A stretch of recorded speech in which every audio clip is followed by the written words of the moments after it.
ট্র্যাক্টরে ক্লাচ পেডালে পা দিয়ে চালালে ক্লাচ প্লেট কি নষ্ট হয়? এই ধরনের প্রশ্ন অনেকেই করে থাকে। তো আজকে আপনাদেরকে বলবো ক্লাচ পেডালে পা দিয়ে চালালে আসলে কি ক্লাচ প্লেট নষ্ট হয়। তো বন্ধুরা, ক্লাচ পেডালে পা দিয়ে চালালে যে ক্লাচ প্লেট নষ্ট হয় এমনটা নয়। ক্লাচ প্লেট ছাড়াও আরো অনেক কিছু জিনিস আছে ভিতরে, সেগুলো নষ্ট হয়ে যায়। যেমন আপনার ভিতরে যে রিলিজ বেয়ারিং থাকে, ক্লাচের রিলিজ বেয়ারিং বা ক্লাচ ফিঙ্গার যেগুলো থাকে সেগুলো কিন্তু নষ্ট হয়ে যায়। ধরুন আপনি এই যে আমি পাটা ক্লাচ পেডালে দিলাম, তো এই ক্লাচ পেডালে পাটা দেওয়ার সঙ্গে সঙ্গে কিন্তু ক্লাচ পেডালটা বসে গেল।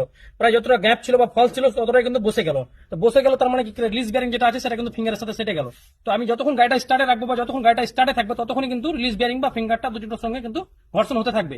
তাহলে আপনার কি হলো, রিলিজ বেয়ারিং এর বা ফিঙ্গারের কিন্তু অনেকটা লংজিভিটি কমে গেল। ধরুন আমি এবার পাটাকে ক্লাচ পেডাল থেকে সরিয়ে নিলাম, তার মানে কি হলো, ফিঙ্গার থেকে যে রিলিজ বেয়ারিং আছে সেটা কিন্তু আলাদা হয়ে গেল। তার মানে কি রিলিজ বেয়ারিং আলাদা থেকে গেল, ফিঙ্গার আলাদা থেকে গেল।